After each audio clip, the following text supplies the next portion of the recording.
بسم الله الرحمن الرحیم. زموږ د نننۍ ورځې درس هغه په مایکروسافټ ورډ کې په 65 مینو کې به موږ راځو په 65 مینو کې او په 65 مینو کې به موږ په کور پیج باندې خبرې کوو چې کور پیج به موږ څنګه ډیزاین کوو.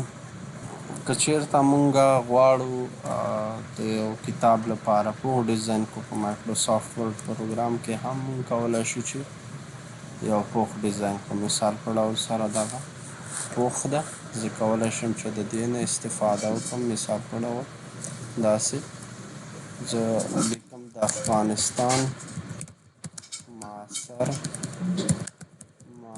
تاریخ، دا د دې کتاب نوم شو. نو همدارنګه تاسو کولی شئ چې د دې دپاره داسې ولیکئ. مثال په ډول سره لیکوال احمد، او همدارنګه د دې دپاره چې د چاپ کال. نو په دې شکل سره موږ کولی شو چې د یو کتاب لپاره یو پوښ ساده ډول سره موږ ډیزاین کړو. دا د یو کتاب پوښ شو. تاسې راځئ په پرنټ ریویو کې دا وګورئ. نو داسې د یو کتاب پوښ تاسې کولی شئ چې یو کتاب پوښ ډیزاین کړئ په دې شکل باندې. بل درس په 65 مینو کې موږ سره بلینک پیج ده او پیج بریک ده. مثال په ډول سره ما داسې لیکل کړي، دغه فارمول ځان سره یاد کړئ. رینډ داسې موږ دا لیکل کړي دي. که مثال په ډول سره زه غواړم چې د لیکنې په منځ کې د ماته خالي صفحه راشي، نو مثال زه راځم دې ته به هم داسې یو رنګ ورکړم او دې ته به زه هم یو رنګ ورکړم. د دې دواړو لیکنو منځ کې زه غواړم چې یو خالي صفحه راشي، نو زه به دلته ودرېږم، انزرټ ته به راشو. انزرټ کې به په بلینک پیج باندې کلیک کړو. تاسې وګورئ دا لیکنه به پاس پاتې شي، په منځ کې به یوه سپینه ورقه موږ ته راشي او همدارنګه دا نوره لیکنه به ښکته راشي.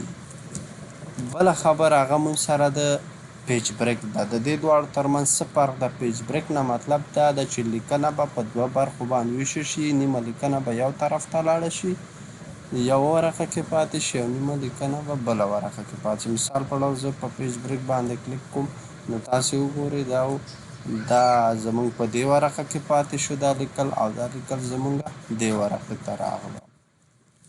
بله خبره چې د هغه تر ټولو مهمه خبره په مایکروسافټ ورډ 2014 یا په هر آفس پروګرام کې موږ چې خبرې کوو، ډېره مهمه خبره هغه د ټیبل ده.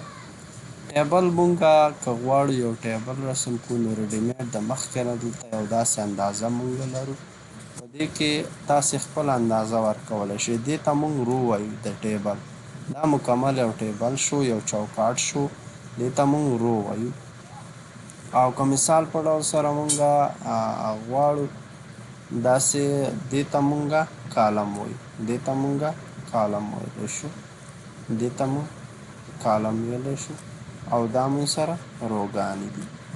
نو که چېرته زه غواړم یو ټیبل ځان دپاره جوړ کړم، نو زه راځم ټیبل ته، یو کالم، دوه کالمه، درې کالمه، څلور کالمه، او څو روګانو ته ضرورت لرم؟ یوه رو، دوه رو، درې، څلور، پنځه.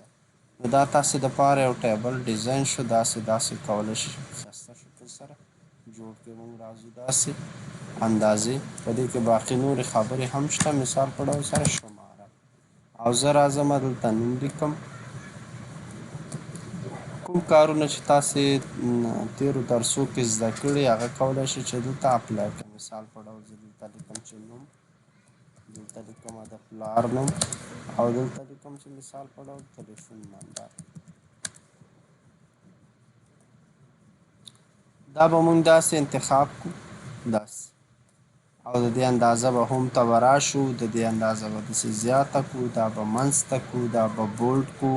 همدارنګه مونږ کولی شو چې دې ته یو رنګ هم ورکړو. نو په دې شکل باندې مونږ کولی شو چې یو رنګ هم ورکړو.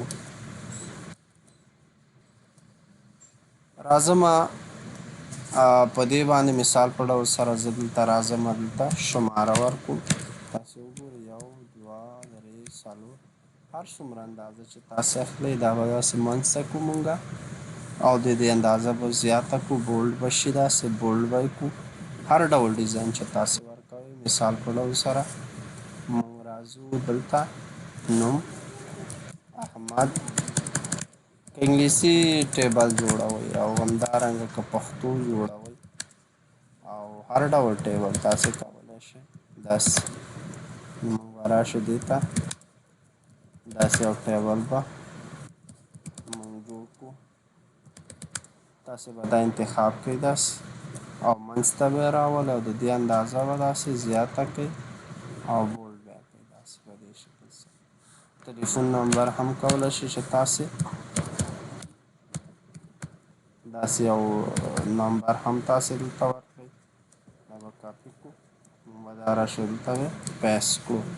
دا به داسې انتخاب دی کې سلیکشن ضروري دی په مایکروسافټ ورډ پروګرام کې. د دې اندازه به موږ زیاته کړو داسې. نو دا یو ښایسته ټیبل شو موږ سره، ډېر ښایسته ډیزاین وشو د دې. تاسې که په هر شکل سره دا جوړوئ کولی شئ. بل دلته که تاسې ټیب بټن پرس کړئ، وینډوز کې پلس آر او اس کې کیبورډ ته به راشئ، داسې کیبورډ ته به راشئ، ټیب بټنه به پرس کړو نو موږ ته به دلته یو بله رو لاندې راکړي. داسې ټیب پرس کوئ، بله رو به راکوي موږ ته. او یا که تاسې دلته راځئ، تاسې دلته یو مثبته بټن تاسې ته راځي، نو کلیک کړئ، په دې باندې تاسې ته نورې روګانې هم درکوي. بله خبره چې ده په ټیبل کې یوه ډېره مهمه خبره، دا خو تیار د مخکې نه موږ سره جوړ شوي. اوس موږ غواړو چې یو خپل اندازه په شکل باندې موږ یو ټیبل جوړ کړو. خپل اندازه به ټیبل موږ څنګه جوړو، هغې باندې به موږ خبرې کوو.